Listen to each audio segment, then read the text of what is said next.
কর্মচারীদের কর্মবিরতিতে সারা দেশে ট্রেন চলাচল বন্ধ, যাত্রীদের জিম্মি করে ধর্মঘট দুঃখজনক মন্তব্য রেল উপদেষ্টার। রেলের কর্মচারীদের যৌক্তিক দাবিগুলো মেনে নেওয়া হয়েছে, এর বেশি সম্ভব না জানালেন অর্থ উপদেষ্টা। বাংলাদেশে সুষ্ঠু নির্বাচন দেখতে চায় ব্রাজিল, বিএনপির সাথে বৈঠকে দেশটির রাষ্ট্রদূত। পাট ও ওষুধ রপ্তানির আহ্বান।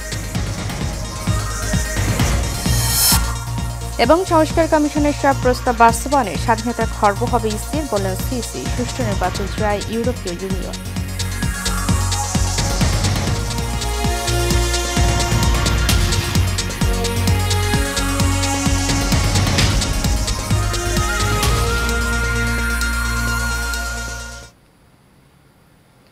স্বাগত শান নিউজে, সাথে আছি আমি উর্মি আক্তার।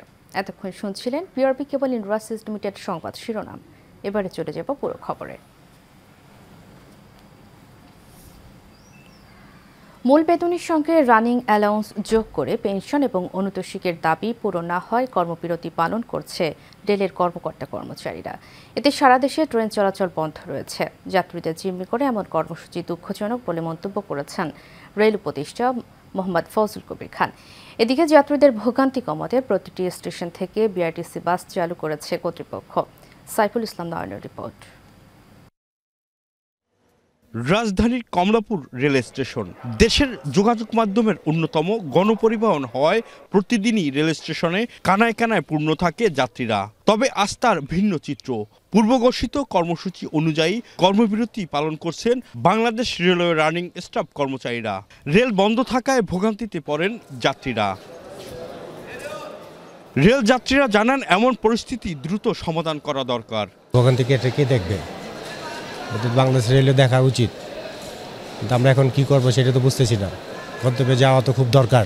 হঠাৎ করে যেহেতু শুনলাম যেরকম ধর্মঘট, তো আসলাম। তারপরে এখন যদি বিআরটিসি বাসের ব্যবস্থা যদি হয় তাহলে হবে, নয়তো বিকল্প ব্যবস্থা করতে হবে। এদিকে দাবি পূরণ হওয়ার আগ পর্যন্ত রেল বন্ধ থাকবে বলে জানান শ্রমিক নেতারা। ইনশাআল্লাহ আমরা সবাই শ্রমিক এবং বাংলাদেশ রেলওয়েতে সকল শ্রমিক ঐক্য জোট, তারা এই আমাদের যে অংশ যে রানিং স্টাফরা, তাদের যে দীর্ঘদিনের যে প্রত্যাশিত যে দাবি ছিল, এটাকে পুনঃস্থাপন না করা পর্যন্ত আমরা ঐক্যজোটভাবে রাজপথে থাকবো। দীর্ঘ 4 বছর যাবৎ আমাদের যাত্রীরা যৌক্তিক, আমরা আশ্বাস না পেলে আমরা জানতে চাচ্ছি আমরা কেন পাবো না, তারা আমাদেরকে খণ্ডন করুক। পরিস্থিতি বিবেচনায় সারা দেশে বিআরটিসি বাস সেবা দিবে বলে জানান বিআরটিসির চেয়ারম্যান তাজুল ইসলাম। যে যাত্রীদের ভোগান্তির কথা বিবেচনা করে সকালবেলা থেকে নির্দেশনা দিয়েছেন যে আমাদের যে বিআরটিসির গাড়ি যেখানে যেখানে রেল স্টেশন আছে সারা বাংলাদেশে সব রেল স্টেশনে আমাদের বিআরটিসির গাড়ি রাখার জন্য, সেখান থেকে যেন যাত্রীরা যেন তাদের গন্তব্যস্থানে বিভিন্ন জায়গায় পৌঁছে যেতে পারে, অর্থাৎ যাত্রীদের জন্য কিছুটা হলেও যেন কষ্ট লাঘব হয়, সেই জন্য বিআরটিসির এই ব্যবস্থা নেওয়া। এদিকে রানিং স্টাফদের সাথে আলোচনা করতে সব সময় দরজা খোলা আছে উল্লেখ করে রেলপথ মন্ত্রণালয়ের উপদেষ্টা মোহাম্মদ ফাউজুল করিম খান বলেন, যাত্রীদের জিম্মি করে এমন কর্মসূচি দুঃখজনক। বিষয়টি দ্রুত সমাধান করতে হবে বলেও জানান রেল উপদেষ্টা। সাইফুল ইসলাম নয়ন, এশিয়ান টেলিভিশন, ঢাকা। দর্শক, আপনারা জানেন ট্রেন বন্ধ থাকায় রাজশাহীতে স্টেশনে ভাঙচুর চালিয়েছে যাত্রীরা। এখন সেখানকার পরিস্থিতি কি, এ বিষয়ে সর্বশেষ খবর জানিয়েছেন সহকর্মী বারিউল আলম শান্ত।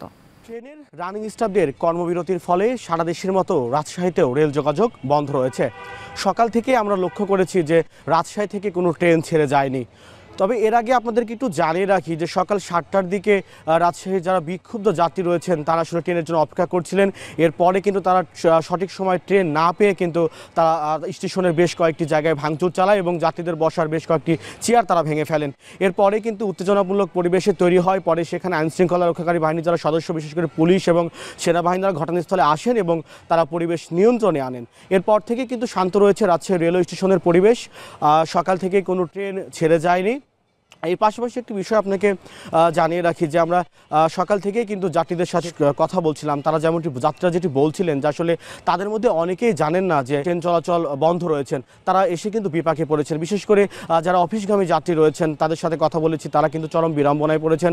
কারণ অনেকেই আগাম টিকিট কেটে রেখেছিলেন, তারাও কিন্তু এসেছিলেন, এসে দেখছেন যে ট্রেন চলাচল বন্ধ রয়েছে। আসলে হঠাৎ করে রেলওয়ে কর্তৃপক্ষের এমন সিদ্ধান্তে কিন্তু যারা যাত্রী সাধারণ রয়েছেন তারা বিড়ম্বনায় পড়েছেন। তারা যেটি বলছেন যে অচিরেই যেন ট্রেন ব্যবস্থা খুব দ্রুত সময়ের মধ্যে চালু হয়, এমনটি কিন্তু তারা দাবি জানাচ্ছেন। তো এই ছিল আমার কাছে রাজশাহী রেলওয়ে স্টেশন থেকে এখনো পর্যন্ত সর্বশেষ খবর। জি শান্ত, আপনাকে ধন্যবাদ। দর্শক, এই পর্যায়ে জানাবো গাইবান্ধার রেল ধর্মঘটের সর্বশেষ পরিস্থিতি। কিছুক্ষণ আগে সেখান থেকে সর্বশেষ খবর জানিয়েছেন সহকর্মী সুমন মণ্ডল। সারা দেশের ন্যায় কিন্তু আজ গাইবান্ধায় কিন্তু আসলে রেল যে ধর্মঘট এটি কিন্তু আসলে চলছে। এটি যে রেল শ্রমিক যারা রয়েছে তারা কিন্তু বিভিন্ন তাদের দাবিতে এই ধর্মঘটটি ডাক দিয়েছে। তো আমি একটু দেখাতে বলি যে আমি যে স্টেশনটিতে রয়েছে এটি গাইবান্ধা যে রেল স্টেশন, এখানে কিন্তু আপনি দেখছেন যে অনেক যে যাত্রী তারা কিন্তু যে এই যে ধর্মঘটের কথাটা তারা আগে থেকে না জানার কারণে কিন্তু এসে আবার কিন্তু আসলে ফিরে যাচ্ছে। এবং আরেকটি জিনিস আপনাকে বলি যে আগে থেকেই যাদের কিন্তু যে টিকিট কাটা ছিল, এই টিকিট থাকার কারণে কিন্তু তারা যে ঢাকা বা বিভিন্ন গাইবান্ধা থেকে যে ছেড়ে যাওয়া বিভিন্ন স্থানে যাওয়ার জন্য কিন্তু তারা এসে আবার যে ফিরে যাচ্ছে এবং এই ফিরে যাওয়ার কারণে অনেক যাত্রী কিন্তু চরম দুর্ভোগে পড়তে হচ্ছে। তো আমি আসলে এখানে যে দায়িত্বরত যে স্টেশন মাস্টার রয়েছে তার সঙ্গে কথা বলে যেমনটি জানতে পেরেছি যে তারা যেমনটি আমাকে বলছেন যে এই যে শ্রমিকদের যে এই যে দাবি এটি আসলে মানার পরে তারা আসলে যে শ্রমিকদের এই দাবির কারণেই কিন্তু এই ধর্মঘটটি পালন করছে। তো আরেকটি জিনিস যে এই যে রেল যে ধর্মঘট চলার কারণে কিন্তু আসলে যে অনেক অংশের যে গাইবান্ধা থেকে এই রেল যোগাযোগের কিন্তু সেটি আসলে অন্যতম একটি যে কোনো যে কারণ, সেই ক্ষেত্রে কিন্তু আসলে যে যাত্রীদেরকে আসলে তারা চরম দুর্ভোগ পোয়াতে হচ্ছে। এবং যে যাত্রীরা যেমনটি বলেছেন যে এই দ্রুত যে তাদের যে দাবি দফা যেগুলো রয়েছে এগুলো পূরণ করে রেল চলাচল পুনরায় একটি স্বাভাবিক করার দাবি জানিয়েছে। আমি সুমন, আপনাকে ধন্যবাদ। মহর্ঘ ভাতা দেওয়ার ব্যাপারে সরকার এখনো কোনো সিদ্ধান্ত নেয়নি বলে জানিয়েছেন অর্থ উপদেষ্টা ডক্টর সালেহউদ্দিন আহমেদ। আজ সচিবালয়ে সরকারি ক্রয় সংক্রান্ত উপদেষ্টা কমিটির বৈঠক শেষে সাংবাদিকদের একথা জানান তিনি। অর্থ উপদেষ্টা বলেন, রেলের কর্মচারীদের ওভারটাইম সহ বেশ কিছু যৌক্তিক দাবি মেনে নেওয়া হয়েছে, তবে তাদের চাহিদা অনুযায়ী সব দাবি মেনে নেওয়া সম্ভব নয় বলেও জানান অর্থ উপদেষ্টা। চাল, ডাল ও চিনি সহ নিত্যপণ্যের সরবরাহ নিশ্চিত করার জন্য সরকার কাজ করছে উল্লেখ করে তিনি বলেন, ভিয়েতনাম থেকে 1 লাখ মেট্রিক টন আতপ চাল এবং মরক্কো থেকে 30,000 মেট্রিক টন টিএসসি সার আমদানি করতে কমিটি অনুমোদন দিয়েছে। কূটনীতিতে অসামান্য অবদান রাখায় Bangladesh medal for diplomatic excellence পেয়েছে ঢাকায় সৌদি আরবের রাষ্ট্রদূত ইসা বিন ইউসুফ আল দুলাইহান। সকালে ফরেন সার্ভিস একাডেমিতে এক পদক তুলে দেন পররাষ্ট্র উপদেষ্টা তৌহিদ হোসেন। এ সময় সৌদি রাষ্ট্রদূত জানান, তার সময় গেল 5 বছরে 22 লাখের বেশি বাংলাদেশি কর্মীর দেশটিতে কর্মসংস্থান হয়েছে। বর্তমানে গড়ে 4,000-এর বেশি বাংলাদেশিকে ভিসা দিয়েছে দেশটি। গত কয়েক বছরের মতো এবারও বাংলাদেশি হজযাত্রীদের সৌদি অংশের ইমিগ্রেশন ঢাকায় হবে। দুই দেশের মধ্যে বিনিয়োগ ও বাণিজ্য সামনে আরও বাড়বে বলেও জানান তিনি। এ সময় পররাষ্ট্র উপদেষ্টা জানান, কূটনীতিতে ভালো কাজকে স্বীকৃতি জানাতে এই পুরস্কার দিয়েছে সরকার।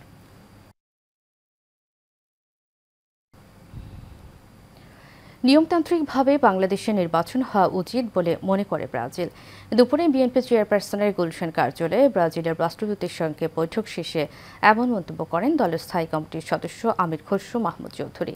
তিনি জানান, বৈঠকে বাণিজ্য ঘাটতি মেটাতে বাংলাদেশ থেকে পাট এবং ওষুধ আমদানি করতে ব্রাজিলের প্রতি আহ্বান জানিয়েছে বিএনপি। মোশাররফ তালুকদারের ক্যামেরায় কাউসার আহমেদের রিপোর্টে থাকছে বিস্তারিত। বিএনপি চেয়ারপারসনের কার্যালয়ে দলের মহাসচিব মির্জা ফখরুল ইসলাম আলমগীরের সঙ্গে সৌজন্য সাক্ষাৎ করেন বাংলাদেশে নিযুক্ত ব্রাজিলের রাষ্ট্রদূত পাওলো ফার্নান্দো দিয়াস ফেরেস। বৈঠক শেষে বিএনপি স্থায়ী কমিটির সদস্য আমির খসরু মাহমুদ চৌধুরী জানান, দুদেশের সম্পর্ক উন্নয়ন ও স্বার্থ নিয়ে কথা হয়েছে ব্রাজিলের রাষ্ট্রদূতের সঙ্গে। একটা এমবার্গো আছে জুটের উপর, সেটা তাদের প্রোটেকশনের জন্য। তারা কিছু জুট প্রডিউস করে, তো তাদের জুটের উপর প্রোটেকশনের জন্য বাংলাদেশের জুটের উপর একটা এমবার্গো দেওয়া আছে, সেটা তোলার জন্য আমরা বলেছি, তাদেরকে আমরা অনুরোধ করেছি। কারণ তাদের যে জুট, যে পরিমাণ জুট হয় সেটা তাদের জন্য যথেষ্ট নয়। সুতরাং বাংলাদেশের জুট ওখানে ওই ধরনের বন্ধ করার কোনো সুযোগ নাই। বিএনপির পক্ষ থেকে কৃষি, গার্মেন্টস এবং ফার্মাসিউটিক্যালস সহ অনেক বিষয়ে ব্রাজিলের সহযোগিতা চাওয়া হয়। ফার্মাসিউটিক্যালসের কিছু রপ্তানি হচ্ছে, বাট আরও সম্ভাবনা আছে আমাদের। আর ব্রাজিলে গার্মেন্টস রপ্তানি হচ্ছে, সেখানে আরও বড় ধরনের সম্ভাবনা আছে, সেটা নিয়ে আলোচনা হয়েছে।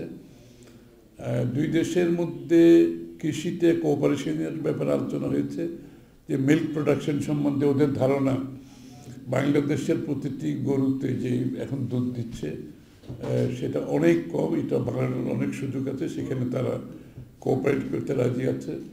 আমির খসরু মাহমুদ চৌধুরী জানান, বাংলাদেশে রেড মিট রপ্তানি করতে আগ্রহ প্রকাশ করেছে ব্রাজিল।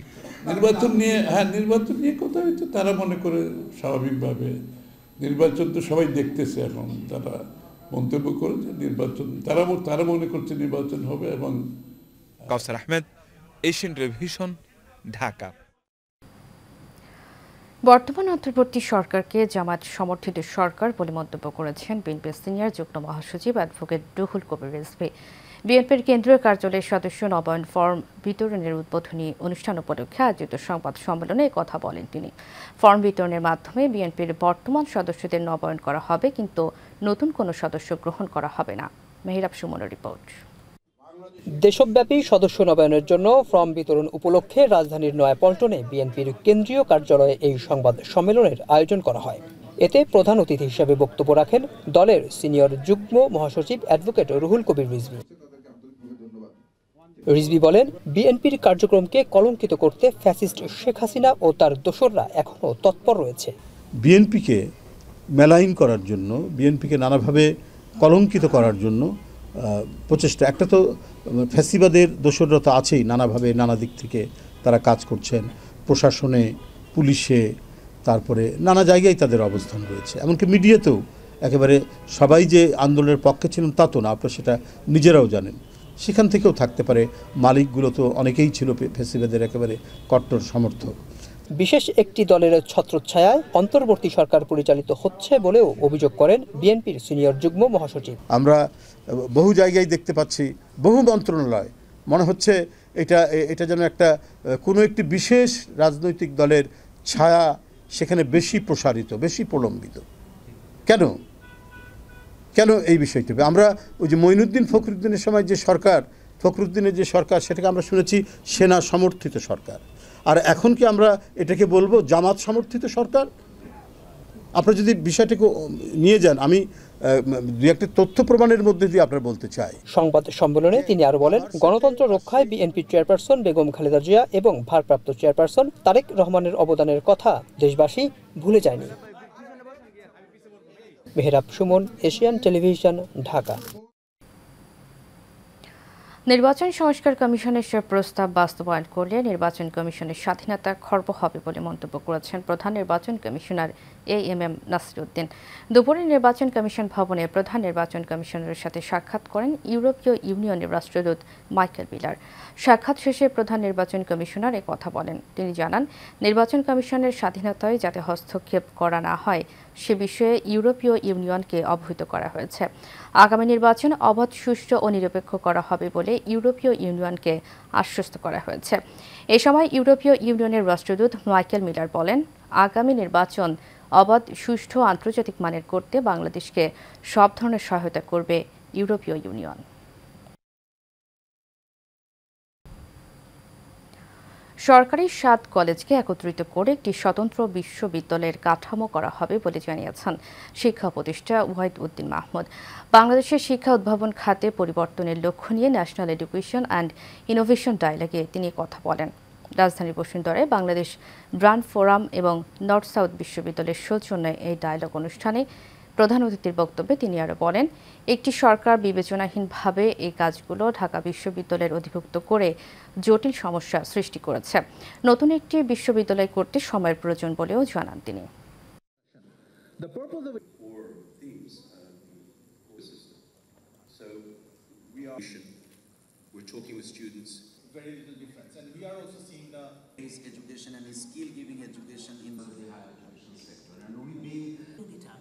বেশ 3 মাস আগেই বলেছিলাম ঢাকা কলেজের একটা অনুষ্ঠানে যে 7 কলেজের জন্য আমরা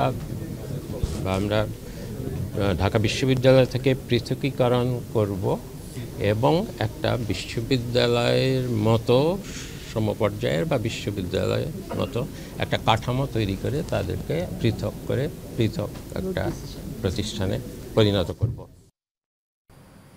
এবারে দেশের বাইরের খবর। ফ্রান্সের রক্ষণশীল স্বরাষ্ট্রমন্ত্রী ব্রুনো রোতাইও অভিবাসন সংক্রান্ত যে নতুন সার্কুলার জারি করেছেন তাতে অভিবাসন পাওয়ার ক্ষেত্রে জটিলতা বাড়বে বলে আশঙ্কা সৃষ্টি হয়েছে। নতুন সার্কুলারে বিশেষ বিবেচনায় বৈধতার ক্ষেত্রে বসবাসের শর্ত বৃদ্ধি, ফরাসি ভাষার দক্ষতা বৃদ্ধি এবং আইনের প্রতি কঠোরভাবে শ্রদ্ধাশীল থাকার শর্ত যোগ করা হয়েছে। বৃহস্পতিবার ফ্রান্সের সবগুলো প্রশাসনিক দপ্তরে সার্কুলারটি পাঠান ব্রুনো। সাইফুল ইসলামের তথ্যচিত্রে আরও জানাচ্ছেন সঞ্চিতা হক। ফ্রান্সে অনিয়মিত অভিবাসীদের নিয়মিতকরণের অন্যতম একটি উপায় হচ্ছে সার্কুলার ভালস। 2012 সালে তৎকালীন স্বরাষ্ট্রমন্ত্রী ম্যানুয়েল ভালস এই পদ্ধতি চালু করেন। বর্তমান স্বরাষ্ট্রমন্ত্রী ব্রুনো রোতাইও নতুন সার্কুলার জারি করে আগের সার্কুলারটি বাতিল করেন। সার্কুলার ভালস মূলত কোনো আইন ছিল না, এটি একটি আইনি নির্দেশনা যার মাধ্যমে ব্যতিক্রমী পদ্ধতিতে বৈধতা বা AES এর আওতায় অনিয়মিত থেকে নিয়মিত হতেন অভিবাসীরা। নতুন পুরনো দুই ক্ষেত্রেই অভিবাসীদের জন্য সার্কুলারগুলো সুবিধাজনক নয়। এখন যে আইন হয়েছে এই আইন অনুযায়ী আসলে অনেক চিন্তার কারণ হয়ে দাঁড়িয়েছে। আর যদি রিজেক্ট হয় তাহলে আমরা টার্মিনাল করার কোনো সুযোগ থাকবে না আমাদের। অর্থাৎ এখন প্রিফেকচারের ইচ্ছাধীন কাউকে কারো আবেদন তারা চাইলে গ্রহণ করতে পারেন, সেটি তারা বাতিলও করতে পারেন। নতুন আইনটি ফ্রান্সে বসবাসরত অনিয়মিত অভিবাসীদের চিন্তার কারণ হয়ে দাঁড়িয়েছে বলে জানাচ্ছেন প্রবাসীরা। এখানের সামাজিক মূল্যবোধের প্রতি, সামাজিক শিষ্টাচারের প্রতি এই জিনিসগুলো আমরা অবশ্যই রেসপেক্ট করব। তাহলে এটা আলটিমেটলি আমাদের ইন ফিউচার আমাদের জন্য, আমাদের কমিউনিটির জন্য, আমাদের ভবিষ্যতের জন্য খুব ভালো হবে। আমি মনে করি না যে সবাই হতাশ হওয়ার। ওনারা যে ইস্যুগুলো সামনে নিয়ে এসছেন, ভাষাগত দক্ষতা, আইনি জটিলতা, যে অপরাধের সাথে জড়িততা এবং ফরাসি সোসাইটির সাথে খাপ খাওয়ানো। ফ্রান্সের স্বরাষ্ট্র মন্ত্রণালয়ের তথ্য অনুসারে 2023 সালে 35,000 অনিয়মিত অভিবাসী চাকরি ও পরিবার সহ বিভিন্ন ক্যাটাগরিতে সার্কুলার ভালস অনুসারে বৈধতা পেয়েছেন। সঞ্জিতা হক, এশিয়ান টেলিভিশন। জাতীয়করণের দাবি মেনে নেওয়ার আশ্বাসে কর্মসূচি প্রত্যাহার করেছে আন্দোলনরত ইবতেদায়ী মাদ্রাসার শিক্ষকরা। বিকেলে কর্মসূচি প্রত্যাহার করে তারা। শিক্ষা মন্ত্রণালয় জানিয়েছে চলতি বছর থেকেই ইবতেদায়ী মাদ্রাসা জাতীয়করণ প্রক্রিয়া শুরু হবে। পর্যায়ক্রমে সব ইবতেদায়ী মাদ্রাসা জাতীয়করণ করা হবে। এর আগে শাহবাগের জাতীয় জাদুঘরের সামনের রাস্তায় অবস্থান কর্মসূচি শুরু করেন মাদ্রাসার শিক্ষকরা। এ সময় আন্দোলনরত শিক্ষকরা ন্যায্য দাবি আদায়ের আন্দোলনে পুলিশের লাঠিচার্জ ও টিয়ার গ্যাস নিক্ষেপের তীব্র নিন্দা জানায় ও বিচার দাবি করেন। বর্তমানে সারা দেশে 1519টি ইবতেদায়ী মাদ্রাসা আছে।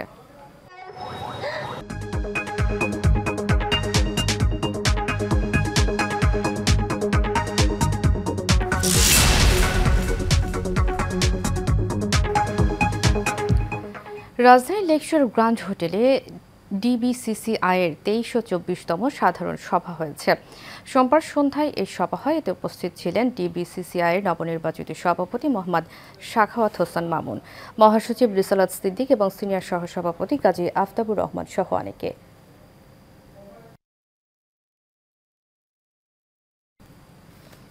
শেষ করব এশিয়ান নিউজ। তার আগে বিআরবি কেবল ইন্ডাস্ট্রিজ লিমিটেড সংবাদ শিরোনামগুলো জানাবো আরও একবার।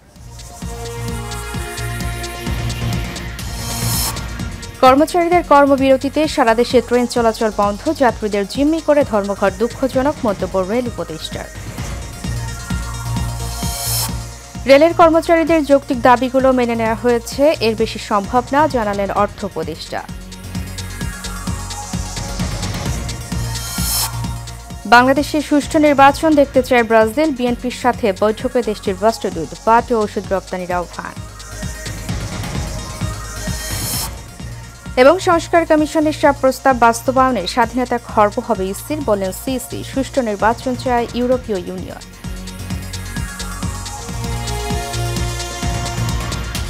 এশিয়ান নিউজ এ পর্যন্তই। পরবর্তী সংবাদ দেখার আমন্ত্রণ জানিয়ে শেষ করছি। ধন্যবাদ সবাইকে।